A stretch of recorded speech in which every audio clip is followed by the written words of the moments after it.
You tumble out onto a bed of damp leaves in the misty Chinese mountains, your tiny hooves already scrambling for purchase on the uneven forest floor. The air hits you cold and sharp, nothing like the warm safety you just left behind. Your mom gives you a few quick licks to clean you off, then immediately starts scanning the trees for danger. She's not being rude, she's being smart. This forest doesn't hand out welcome baskets to newborns. At barely 2 pounds, you're basically a walking appetizer with legs that don't quite work yet. Your spotted coat is adorable, sure, but cute doesn't keep you alive when leopards are prowling around looking for an easy meal. You wobble to your feet on legs that feel about as stable as wet noodles. Your first steps look more like a drunk person trying to navigate an obstacle course blindfolded. But hey, at least you're standing. Sort of. The forest around you is thick, dark, and filled with sounds you can't identify yet. Every cracking branch makes you jump. Every rustling leaf sends you scrambling for cover behind the nearest rock. Your mom comes back just long enough to feed you, then disappears again. This pattern continues for weeks. She's not exactly Mother of the Year material, but she's doing her best to keep you alive while avoiding becoming dinner for something bigger and hungrier. Speaking of hungry, those weird little bumps on your head? Those are gonna be your fangs. Yeah, you heard that right. You're a deer with fangs. Nature really went wild with your design. At 2 months old, you're starting to figure out this whole survival thing. Your coat is getting thicker, your legs are getting stronger, and those fangs are starting to poke through your gums. They itch something terrible, but at least you're looking more intimidating. Well, as intimidating as a small deer can look. You spend your days learning which plants won't kill you and which sounds mean you should probably run. The forest is your playground, but it's also your nightmare. Every shadow could hide a leopard, every sound could signal danger. You've perfected the art of freezing in place when you hear something suspicious. Sometimes you stand so still for so long that bugs start treating you like a tree. Not exactly dignifying, but it keeps you breathing. Your favorite hiding spot is behind a fallen log near a small stream.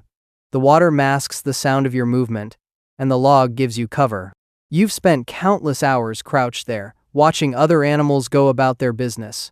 Bears lumber past, completely oblivious to your presence. Wild boar snort and grunt their way through the underbrush. You're basically a professional hide-and-seek champion at this point. By 6 months, you're getting cocky. Those fangs are fully grown now, sticking out of your mouth like tiny daggers. You catch your reflection in the stream and think you look pretty tough. Time to test out these new weapons. You find a small branch and give it your best intimidating bite. The branch breaks, you fall backward, and a squirrel laughs at you from a nearby tree. Maybe you need more practice.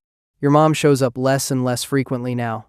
She's basically given you the deer equivalent of, "You're on your own, kid. Thanks for the pep talk, Mom." You're officially a teenager now, which means you're old enough to make terrible decisions and young enough to survive them. Your first terrible decision involves trying to intimidate a porcupine. Spoiler alert, porcupines don't care about your fangs when they have an entire arsenal of needles. You limp away from that encounter with a valuable lesson and several quills in your nose. The forest has a way of teaching you things the hard way. Every mistake is a chance to learn, and you're getting quite the education. You discover which berries taste good and which ones make you sick for days.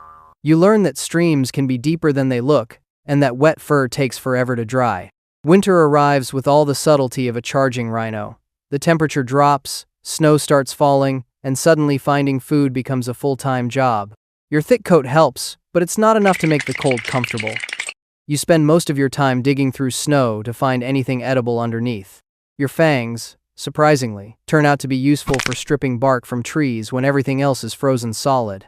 The snow also makes hiding much harder. Your dark coat stands out against the white background, making you an easy target for predators. You have to get creative with your camouflage, rolling in mud and dead leaves to break up your outline. You look ridiculous, but ridiculous and alive beats pretty and dead any day. Spring brings new challenges and new opportunities. The snow melts, revealing a forest full of fresh growth. You gorge yourself on new shoots and tender leaves, making up for the lean winter months. Your body is changing too. You're getting bigger, stronger, and those fangs are starting to feel less awkward in your mouth. At 1-year-old, you're technically an adult, though you still feel like you're making it up as you go along. Other tufted deer start showing up in your territory, and suddenly you have to deal with competition. Some are friendly enough, but others seem determined to make your life difficult. Welcome to deer politics, where everything is settled through a combination of posturing and actual fighting. Your first real fight happens over a particularly good feeding spot near the stream. Another young male decides he wants your territory, and he's willing to fight for it. You square off, fangs bared, trying to look as menacing as possible. The fight is brief but intense. You both slash at each other with your fangs, dancing around each other in a deadly ballet. You win, barely, and your opponent retreats with wounded pride and a few new scars. Victory tastes sweet, but it comes with a price. Now every young male in the area knows you're worth challenging. Your peaceful days of hiding behind logs are over. You have to constantly patrol your territory, marking it with scent and defending it from intruders. It's exhausting work, but the alternative is being pushed out into less suitable habitat where survival becomes even harder. The mating season arrives with all the drama you'd expect from a bunch of territorial deer with fangs. Females wander into your territory, and suddenly you have to impress them while also fighting off other males who have the same idea. You puff out your chest, display your fangs, and try to look irresistible. The results are mixed. Some females seem impressed, others look at you like you're a walking disaster. You manage to attract a mate, though the whole process feels more like a business transaction than romance. She stays in your territory for a few weeks, then disappears to raise the kids somewhere safer. You never see your offspring, which is probably for the best since you have no idea what you're doing as a parent anyway. Years pass in a blur of seasons.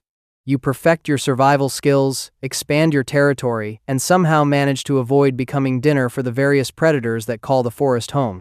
You're older now, wiser, with more scars and fewer illusions about how easy life is supposed to be.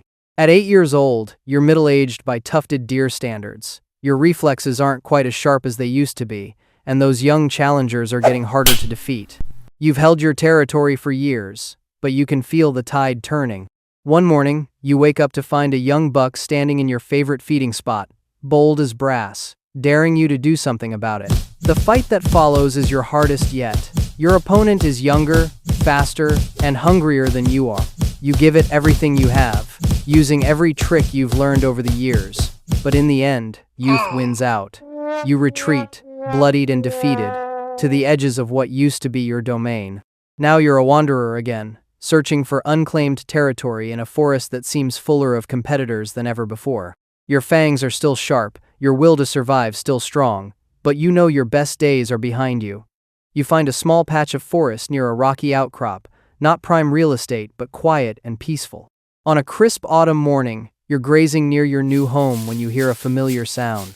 It's a young deer, probably just learning to walk, stumbling through the underbrush with all the grace of a falling tree.